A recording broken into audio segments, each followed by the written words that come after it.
Good evening. My name is Joe Sam Robinson. It's my pleasure to have with us tonight Mr. Harry Gross. Hello, hello. Welcome, Harry. Harry can pontificate upon many things, as can I.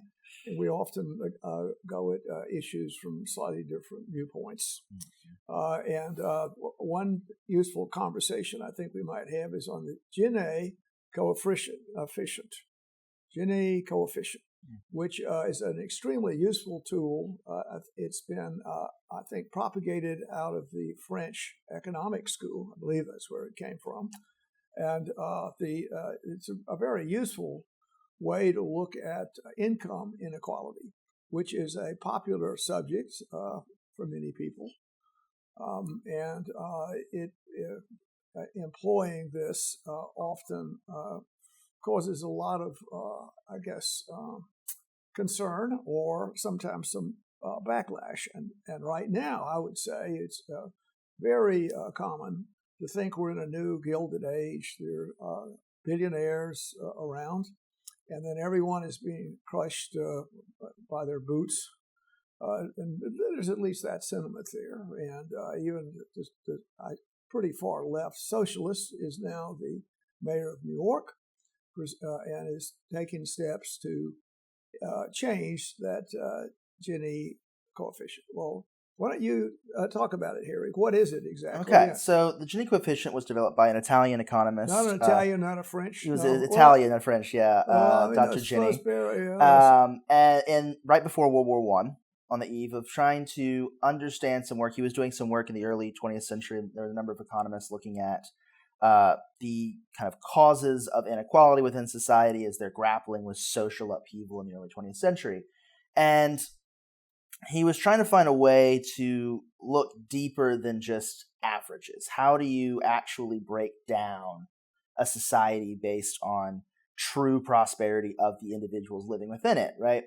And he creates a fairly intuitive scale. It's a quite complicated task. It is quite a complicated task. He creates a fairly intuitive scale where he has two axes. One has the percentage of the population, and one has the percentage of gross income. And so ideally, in a perfectly equal society, that is a slope of 1. You just have a straight line. 0% of the population has 0% of the wealth. 100% of the population has 100% of the wealth. And that while that income or wealth? In income, well, you can do it for both, but income specifically is what you're looking at. Wealth is it's the same process because it's about distribution mathematically, but it is a separate version of this. But the idea is that when you combine it with the Lorenz curve, because Lorenz was another economist, and he was Austrian, that he was working with at the time in the early 20th century, you can place a society along this line and kind of create an idea of how equal or unequal the society is. At a perfectly equal society, you would be very close to 0 on this coefficient, that there would be a pretty equal distribution. At a perfectly unequal society, you'd be pretty much at 1.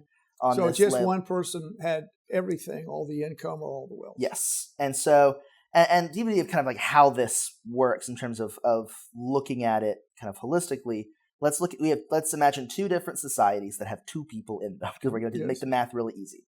Society 1 has one person who makes $1,000 a year and one person who makes $99,000 a year. Now, that average income is $50,000 a year for both people. Now, Society 2 has 2 individuals who each make $50,000 a year. Now, their average incomes are exactly the same of these 2 societies. Yes. They're each $50,000. But so you might imagine, just looking at the average, well, these are equally prosperous. They should have the same outcomes and the like. But when you break it down into who actually has what percentage of the income, you can begin to see where social fault lines might begin to erupt and where problems in society can arise. So in Society 2, where everyone has $50,000, everyone is equally prosperous within a society. In Society 1, where one guy has almost nothing and the other guy has almost everything, that is a totally unequal society in terms of prosperity. And so different societies have different numbers. Yes. And we can get into that a little bit. And many people, particularly on the left, will say the problem is that all the money is going into the 10 cups of the billionaires. And I'm a poor guy here, and inflation's eating all my lunch, and costs a lot of money to buy shoes, and the rich guy is flying around in his private jet, et cetera, et cetera. And therefore, the Gini coefficient is going to be, in that circumstance, closer to 1. Yeah, is that higher. correct? Mm-hmm. And then in Cuba, hopefully it would be near 0. Well, which is another story. Well, in that sense, in that question, it could be everyone is equally unprosperous, right? Well, that's right. And so, and I think this is fair. I mean, it's pretty interesting. There are some pretty interesting graphs where people attempt to do this. Mm-hmm. As well, what's it like in the Netherlands in 1600, or what was it as best they try and do this? Yeah. They just look at societies. What was Russia like directly before, say, the revolution, 1917? What was the situation like directly before the society changed? What's it like now? How do you do this? And it's really a pretty complicated story. And I would say this: just getting the notion out in public. I think it's a useful thing to talk about. Particularly, we have an electoral cycle coming up, and many people want changes, and there's a resistance to that. And so this is going to be, I think, an issue of consequence, understanding it. And I think people will say, at least or maybe conservative people, like I've looked at this, and and I think this is true. Let's see, who is the big French economist in Paris? Piketty, yeah, who says, well, a socialist world would be so much better in regards to this. And look how extreme the wealth distribution is in the U.S., but there's not any kind of first thing I think would be income. That's one issue. And the other would be wealth. What are we talking about here? So actually, income is more favorable to the U.S. in terms of Gini coefficients than wealth. The U.S. Gini coefficient for income is about 42. So if you convert it to 100%, that's usually how you kind of give these numbers. So it'd be on a 0 to 1 scale, it'd be 0.04, 2 or whatever. We're just under kind of middle of the pack. When you do wealth, we jump up to, I think, 0.56, something like that. And so I think the issue of at least the conversation about this, from a philosophical point of view, the idea is sort of a Marxian view. Well, I'm going to make everybody the same, and we'll all be brothers and sisters, and the wickedness of the human heart will go away, etc. Having read Piketty's work, that's not what he argues. No. I was thinking about Marxian, but he certainly wants a. Well, I don't know. I think the assumption would be that once we get into this paradisio, that the humans have been artificially impacted by capitalism and feudalism and the social structure. If we can toss it in the garbage can, then this workers' paradise will happen.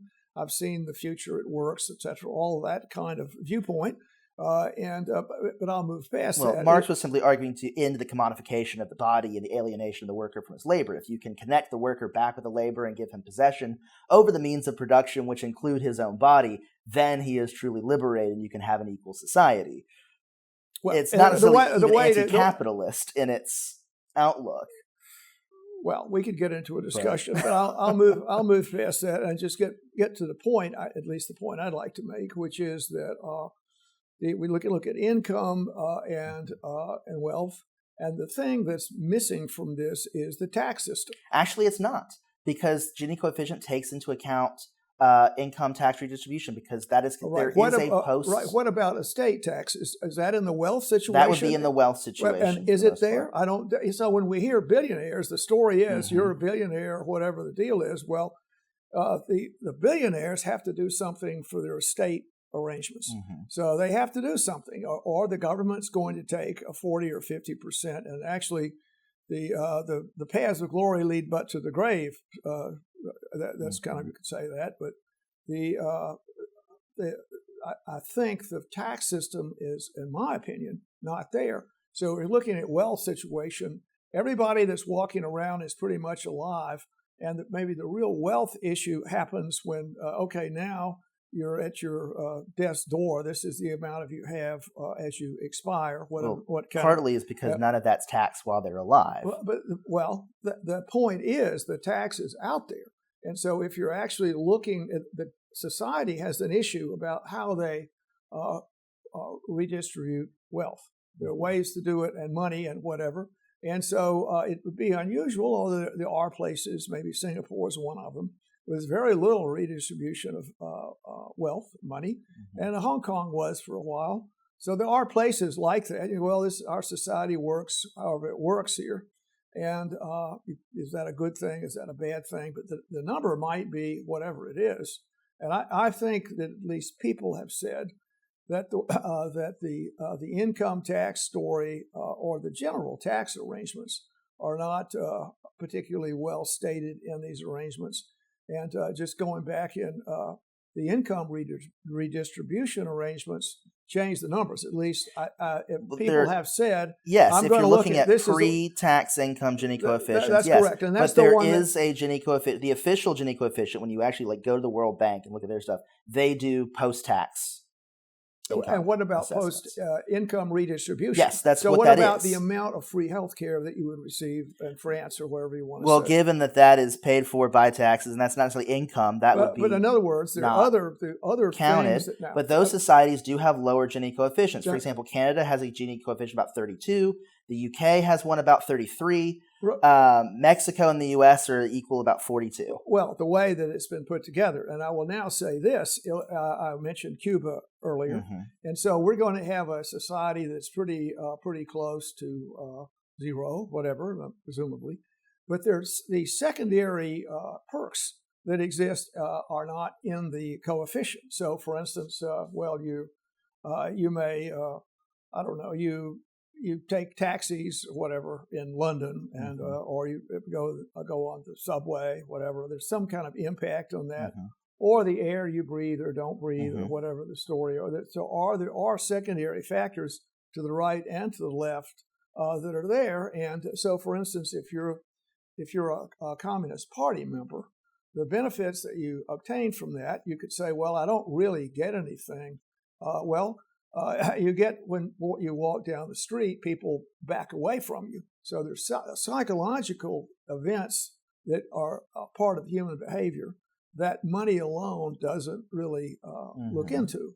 And it could make it the other way. It could be you're the billionaire, people back away or whatever, or there might be some psychological downfall or bad things that happen if there goes the rich person. And it could be anti-Semitic stuff that go along with it. And there are all kinds of things that might happen that are outside the purview of numbers alone that are the way these are calculated.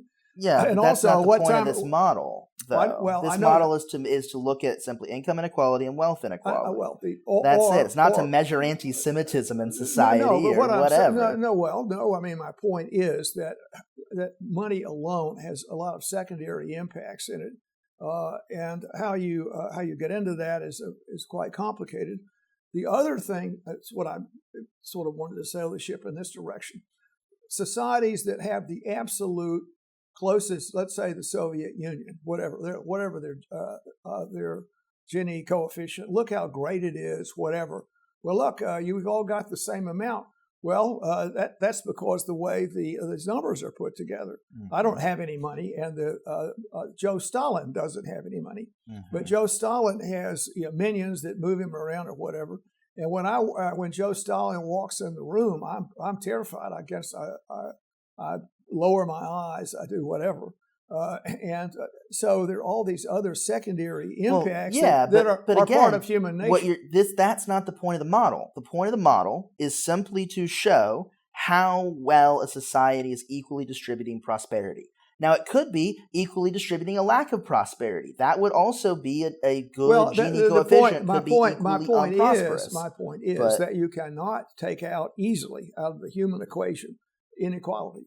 You can't easily take it out. And so the model I tried to put there was sort of a non-cash kind of deal, that how well that's working out. And there are all kinds of secondary factors. You could say you're in the Soviet Union. It's just wonderful here. Look at the Gini coefficient. And there are other measurements of human arrangements. And so one reason I'm bringing this up a little bit is this, I assume, the next electoral cycle. Many people would say, well, we're tired of this Gilded Age. We want something to happen. We're going to change the tax system. Mm-hmm. So a question to ask is, what would the Gini coefficient be without income tax arrangements? And the deal in the U.S., let's say, looking at France, so they have a lot of non-progressive VAT tax. Mm-hmm. And the U.S. allegedly has a very progressive tax arrangement mm-hmm. here. We do. Now, is that plugged into the arrangement? So yes, that's what I was saying. Well, yes. You're bragging about France. Let's say. No, I'm not bragging about France. I know you're not. But I would say French economists would have that inclination. Yeah. And I think European intellectuals would have that thought, as they are very dismissive of American culture, society. It's really, this shows you what the juvenile nations are like. And they have all these terrible gangster defects that are there. And of course, the gangsters are going to do this and do that. And they're sort of running amok in the world. And one of the issues would be how unequal the place is. Mm-hmm. And as opposed to France, whatever. Another question to ask is, if you have an unequal number, that's just a comment right there. So what does the inequality do for encouraging entrepreneurship or whatever? I want to get that $1 million. I think I can get it. Are the growth rates different with different societies that have these? What I would say are some ways arbitrary. Growth rate's not a good variable because the larger an economy is, the slower it grows. So it's there are many factors, but one of there are many variables involved in this. And so, I'm going back to the Soviet Union mm-hmm. model, or I might even throw Cuba in, but that's not a good example, but it could be. The idea that we're going to have everyone is going to be pretty equal. There will be no option to exit, and there are many reasons that one might want to be a hero of the Soviet Union. You get to wear a little badge. I mean, they're all, the people. It'd be pretty good. I mean, the society tries to award people the hero, and you can, I don't know what, they go to Moscow for a big celebration. So there are rewards, but non-economic rewards, mm-hmm. and in general, the economic rewards often encourage a certain dogmatism in the society. And the question I would ask, actually it doesn't. I mean, if you look historically, that the most unequal societies tend to be the ones that actually struggle the most politically and economically. They tend to be the ones that stagnate very quickly, because when you have an economy that's then built around who has money, right? That's how capitalism works. Only people who have money get to participate. If you don't have money, get out of line. You can't buy anything. So if you have an economy where 80% of the population has almost nothing and 20% of the population has a lot, who does the economy center around? Well, I would answer the question. Who does the economy center around? Well, it depends on whether it's an agricultural economy or a dynamic trading economy. And so one of the issues that a point that might be useful to make is that, and I'll agree with a lot of this, if you have an agricultural economy, as let's say pre-industrial Europe, mm-hmm. I think that would be a good example. And that's one reason that looking at we considered having a little chart here, which is it's hard to do this. I think it's not easy to look at past societies, but people attempt to do it. And I think you could say that in an agricultural situation, which is, I think, it encouraged a huge amount of immigration from Western Europe to the U.S., say, in the 18th century. You couldn't create any wealth or save any money if you were an agricultural worker, mm-hmm. and everybody, the land was all owned. There was no free land out there, so it really created a very rigid, class-oriented mm-hmm. Society. So we could say a high Gini coefficient society. Well, that's correct. That would be, and then if you looked at another place, maybe let's say Hong Kong, whatever, mm-hmm. People, or Singapore, where it's not the same kind of society. So there's a lot of wealth that's there, and people are motivated to obtain that, and there are all kinds of ramps or off ramps or ways to think of, I guess, entrepreneurship, and that has a powerful incentive. And then finally, I'll ask this. So one of the issues that goes on with things that make these numbers skew the numbers, I would say. So if you have, let's say, big aliquots of society, I don't know, 50% of the people are they're in one economic status. They're just there. I don't know. They work in the post office, whatever, or a society like that. Almost everyone does that.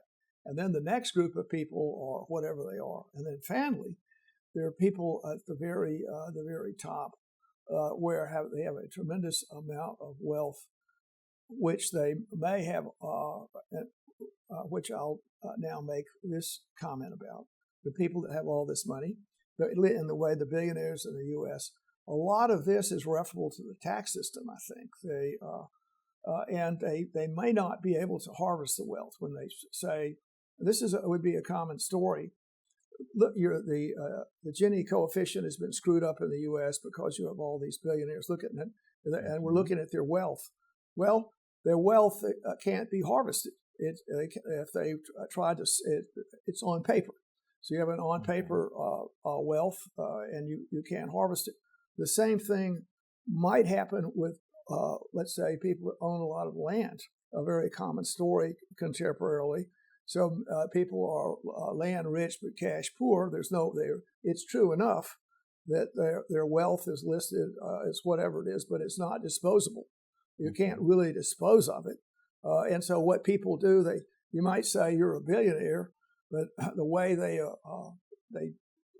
don't harvest the wealth is they borrow money on the basis of whatever they live on the borrowed money. But there are all these,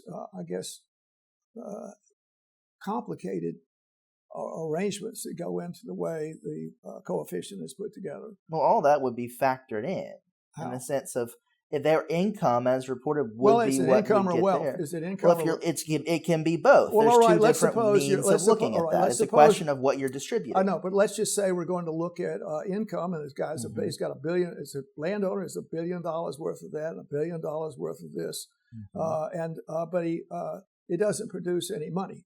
So he's in that society, the income coefficient would be lower. Would be quite low there. Would be lower. And then on the wealth side of the issue, the question would be harvested. What I tried to make the point. It would be much higher. Harvested wealth. So on your ability to harvest the wealth. Well, harvested wealth is income.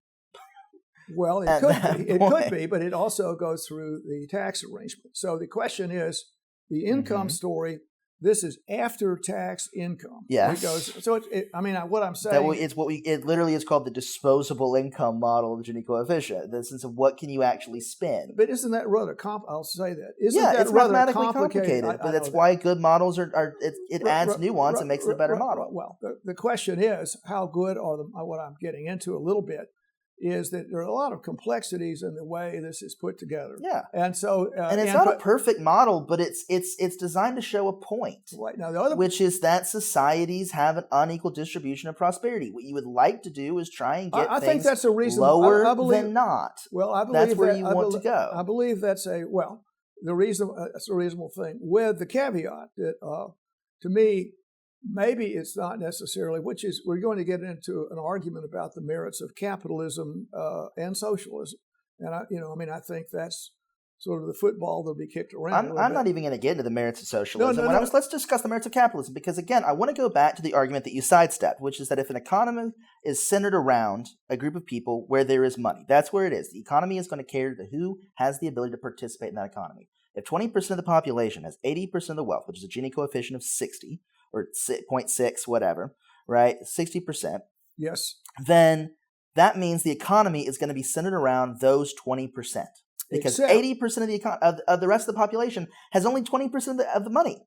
So they can't participate. Except the story is that you, in general, say, well, I would say if you have a pre-industrial society, maybe, but if you have a contemporary capitalist world or a Western society, then the 80% of the people are voters, pretty much, and there's a class of people that are going to solicit their favor and then rejig the deal. So what goes on now in you could say Wall Street or whatever, the stuff that's out there, the way, okay, I'm going to do some kind of deal, whatever it is, and I'm going to pay attention to the money that goes into the deal. On the other hand, if the government is going to be there overlooking this arrangement and the tax deal that's put together, and so if I stray too far into another world, then then there's going to be that's an idealized situation. The political reality doesn't actually show that.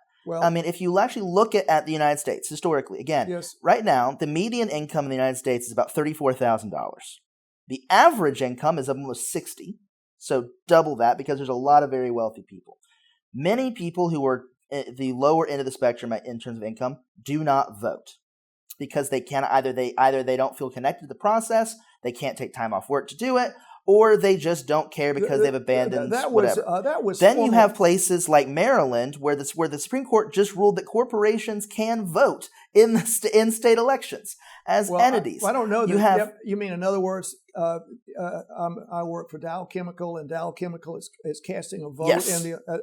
How many votes does Dow Chemical get in a popular election? Then they get one, but corporations count for about 20% of registered entities. How many votes are there? Don't do this to me right now because you always do this where you start picking holes in the math. What I'm trying to do is the point is here that the way the American political system has been structured has been captured by special interest and money, particularly in the wake of Citizens United, where it is literally unconstitutional to try in any way or shape or form restrict corporations' ability to participate in elections through money. And so those who are disenfranchised economically become disenfranchised politically. That's the reality of the situation. And the system does not react well to change because the moneyed interests make sure that it doesn't change. You don't have to look any further than Thomas Massey and his recent primary defeat, or John Cornyn and his primary defeat, to show that once an industry turns against you and someone starts pouring a lot of money into a race, you're going to lose. I mean, Massey's house race is the most expensive in American history. AIPAC alone threw $8 million against him in that sense. I mean, it is just because people feel they are economically disenfranchised does not mean they have the political ability. That's how you get revolutions. Well, I think that's the whole point of some of these models is to show that if you have high Gini coefficients, that is a recipe for political turmoil. Well, there are a lot of things. What I'm sort of getting into is a balance, trying to make a balanced viewpoint on this. We're almost through, but the takeaway message is I think there's plenty of money on the left, plenty of money, and they put, and hear me out here. I was in Georgia. I always wondered what the deal was. There were a lot of poor people here. The votes were, and there were a lot of Afro-American people here, and yet the votes were coming in whatever, I mean, very conservatively. Why is that? And then there was a lot of attention, well, okay, we've had all this voter change, civil rights revolution, but nevertheless, we still had this, it looked uncertain to me, but what really has happened is that those votes are now findable, and they're being taken to the polls. There are ways that happens, and so there's a huge voter turnout. The Afro-American turnout here is certainly, I think, superior to Caucasian or right in the same ballpark, and that's something that's changed. So there's been an enormous amount of change because the mechanism by which voter turnout has occurred, and so that's the 80% has their say about what's going on, and the way that has a substantial impact on capitalism, which is something I don't object to. So what I'm saying is there's a balance back and forth on this. Well, we're almost. I'll make one more comment. Yes, this can be a very useful thing to examine and to consider. I think as long as there's a lot of attention to the different nuances, and at least many people, let's say the European socialists, use this as a very powerful say to, look, we can make the world as good as we can make it. Like Western Europe, this could be like Western Europe, the rest of the world. And the different nation states have different pathways, and we have sort of a confused pathway that we're trying to make our way into the world, our country. 350 million people, how are we going to do it, powerful, etc., and with a lot of issues about inequality. And so this might be a useful tool to examine it, though it's imperfect and it needs some attention. And I'll let you have the last word. I would say that it is imperfect, but it does do everything you say it doesn't do. It does. The math is there. It does factor that in. And yes, it's an imperfect model, but no model is perfect. And we should instead be looking at what it tells us, which is that we are living in a society that is growing more unequal. The United States was steadily decreasing its Gini coefficient from when we started recording it in 1963 until 1979. It actually hit its lowest for 3 years consecutively under Jimmy Carter. We went to about 34. And then beginning in 1980, we began soaring, and we are now almost 10 points higher than we were in 1979. And we have only had one period of dipping below 40, and that was during the COVID pandemic, when we had massive government stimulus, again, going out and redistributing more income among society. So, and that was the time we cut child poverty in half at that point. Good things happened because of that. So you can disagree with the model, but what the model tells us is that when you have a society that intentionally makes sure that every member of society is trying to be as equally allowed to participate and have opportunity to participate in the economy, things get better. Well, I could make a few points, but that's useful. So it's good. Thanks for your efforts tonight, Harry, and we'll talk some more. Thank you.